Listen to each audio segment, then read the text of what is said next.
We told you about some winter woes earlier. Let's talk winter fun now. The winter weather we're getting this weekend is perfect for local ski slopes. And now all three Northeast Ohio ski resorts will be open for business. Vail Resorts has its Brandywine ski area in northern Summit County opened for the season today. Its other local slopes, Boston Mills, also in northern Summit County, and Alpine Valley Ski Resort in Geauga County opened a week ago. The slopes are said to be in great shape with plenty of fresh powder and cold conditions. As we approach 11:15 this Friday night, looks like more powder, more cold conditions on the way. Wow, what is this, Colorado or something? Talking about fresh powder? I mean, people are really trying to hype up whether or not we're going to have a white Christmas. Yeah. I said forget all that. Okay. What about a white winter solstice? How about that? That's right. Well, the last few hours of fall right now, right? Exactly. About 5 hours to go before winter officially starts, and we have some snow showers to talk about. Some more lake effect snow that's going to be rolling in all evening long. We've been tracking more lake effect, lake enhanced snow showers. This is all a part of a broader area low pressure that's continuing to zip down to the south, that's bringing the return of north winds, and that's going to generate and produce those lake effect snow showers going into tonight, right into your Saturday. Right now, here's where it's snowing right now, and it's really picking up in intensity. Let's start off with the road conditions. Here's a live look for Warrensville Heights. This is Interstate 271. Roads are still damp, but you can just see how the snow is accumulating on the side of the road out there. So temperatures will continue to drop below the freezing mark.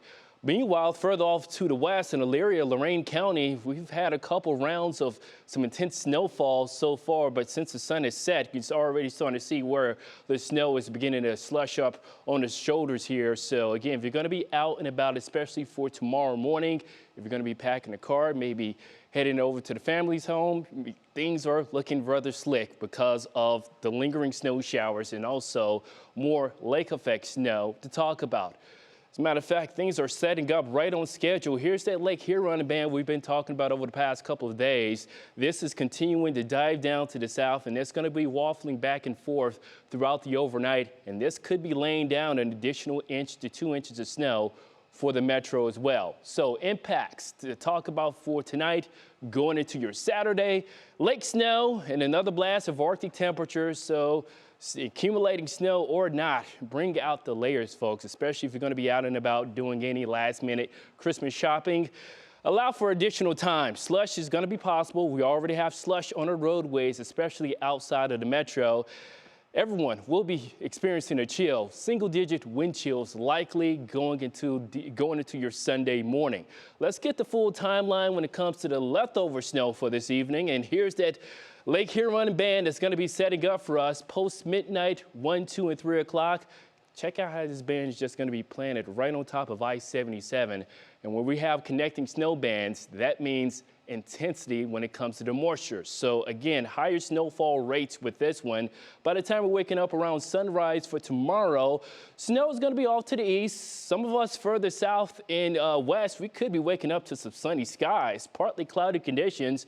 But this current model data suggesting a multi-band setup for us going into midday for your Saturday. So snow will be widespread, at least for our primary and secondary snowbelt areas. But with the multi-band setup, that means less intensity when it comes to the snow compared to an organized single band. So we're going to be watching that throughout the day.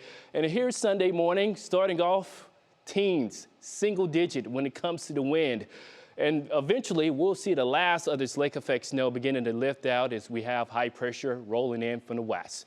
How much snow we're talking about with all that considered, we're looking at least another dusting of snow with the lingering lake enhanced snow with the lake effect snow for the next 24 hours. Here's what we're looking at, a general 1 to 3 inches for all of the secondary and primary snowbelt areas.